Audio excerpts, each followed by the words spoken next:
All right, I have confession to make. मैंने ना अपनी लाइफ में इसके पहले एक भी एनिमे बिल्कुल भी नहीं देखा था। I mean totally zero, nada. और हर कोई ना आके मुझसे कहता था कि bro you are missing on the whole new world. I mean so I decided to take a plunge and damn I was not ready for what hit me. लेकिन देखो, जब भी तुम कुछ नई चीज़ करना चालू करते हो ना, तो एक्सपर्ट की एक राय लेना ज़रूरी पड़ता है। और इसलिए मैंने ना ट्विटर पे एनिमे क्लाउड से पूछा कि देख भाई, पहली बार देख रहा हूँ तो बता देना क्या देखूँ, कैसे देखूँ। तो उसने ना मुझे 3 नाम सजेस्ट किए, डेमन स्लेयर, सोलो लेवलिंग और Jujutsu Kaisen. And damn, let me tell you, I finally understood the hype. लेकिन सवाल ये है कि क्या ये उतने ही तगड़े हैं जिसके बारे में लोग इतनी बात करते हैं?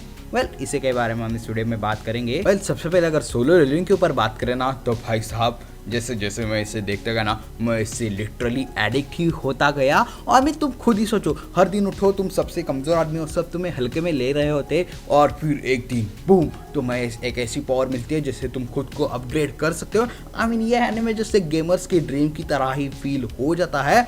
और भाई साहब जैसे वो सूंची वू की पावर जग गई ना, आई मीन हाँ, मैं सच कहता हूँ, पहले एपिसोड से मैं इसे बस ऐसा लग रहा था कि ये बस एक नॉर्मल कहानी की तरह ही आगे बढ़ता जाएगा। लेकिन मैं सच कह रहा हूँ, जैसे वो सूंग जीवू की पावर जाग गई ना, आई मीन लिटरली मुझे चिल्स आ गए थे। और मीन इसका एनिमेशन काफ़ी तगड़ा है, और इसके फाइट सीक्वेंसेस भाई साहब वो तो एक ऐसे जैसे मुझे मास्टरपीस ही लगे। आई मीन वो तो ऐसा पूरा का पूरा डोपामाइन का पूरा डोज ही लग रहा था। और अगर तुम्हें ही ऐसे इंटेंस एक्शन सीक्वेंसेस और ओवर कैरेक्टर्स देखना पसंद है ना, तो इस एनिमे को तुम बिल्कुल भी मिस मत करना। और हाँ, तुम्हें इसके बारे में एक फन फैक्ट बताऊं, ये पहले ना एक वेबटून था और अब इसके ऊपर एनिमे बन रहा है। अब बारी आती है जुजुत्सु काइसेन की, और भाई साहब ये तो पूरा का पूरा रोलर कोस्टर ही है। आई मीन अगर तुम्हें धमाकेदार फाइट्स चाहिए, कर्स टेक्निक चाहिए और गोजो जैसे अल्टीमेट कैरेक्टर्स चाहिए ना, तो बस तुम्हें ये सभी चीज़ें इसमें ही मिल जाएगी। और हाँ, जब मैंने इसे देखना चालू किया था तब मैंने ऐसे सोचा था कि एक एपिसोड देखते जाएंगे और आराम से इसे 1-2 वीक में कंप्लीट कर जाएंगे। लेकिन भाई साहब मुझे खुद को पता नहीं चला कि मैंने कब इसे बिंज वॉच कर दिया है। अब समझ में आता है कि लोग इसे नारुतो और ब्लीच का अल्टीमेट अपग्रेड क्यों बोलते हैं। वेल, वैसे मैंने नारुतो और ब्लीच भी नहीं देखा है, बस मैंने लोगों को इसके बारे में ऐसा कहते हुए सुना है।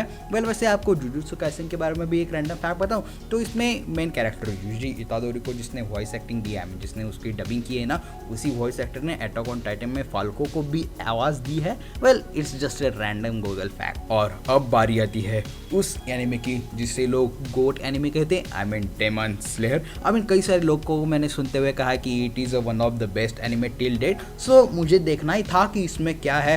और भाई साहब यू आर राइट, इसका एनिमेशन काफ़ी ज़्यादा तगड़ा है। आई मीन ये सिर्फ एक एनिमेशन नहीं है, इट्स एन आर्ट। एवरी इसका फाइट सीन ऐसा लगता है कि it's belong to museum. Tanjiro की जर्नी ले लो, नेजुके के ज़बरदस्त मूवमेंट्स ले लो, और sheer emotional weight of the story भाई साहब। लेकिन क्या इसका एनिमे सच में उतना ज़बरदस्त है? Well, it's a point of debate now. लेकिन कुछ लोग कहते हैं कि डेमन स्लेयर सीरीज के एनिमे की वजह से ही इसके एनिमेशन की वजह से ये इतना ज़्यादा पॉपुलर है। लेकिन इसके स्टोरी के बारे में तुम्हारी क्या राय है? तो as a first time anime watcher I got to say I get it now, anime is whole on different level. लेकिन अब सवाल तुम्हारे लिए है, इन तीनों एनिमे से तुम्हारा फेवरेट कौन सा है, या फिर कुछ ऐसा मास्टरपीस है जो मैं मिस कर रहा हूँ? वेल, तो वो मुझे कमेंट सेक्शन में बता देना ताकि मैं अपना अगला एनिमे पिक कर सकूँ। और वेल, इन्हीं सारी चीज़ों के साथ ना हम इस वीडियो का यहीं पे रैप अप कर देते हैं। अगर आपको वीडियो अच्छी लगे तो इसे लाइक कर देना, अपने दोस्तों के साथ शेयर करना मत भूलना। और अगर कहीं से भी इस चैनल पर नया है ना, तो चैनल को सब्सक्राइब कर लेना। और मैं मिलता हूँ आपको अगली वीडियो में, लेकिन तब तक के लिए देखते रहिए वाइल्ड वाइन। एजेट भी सायोनारा।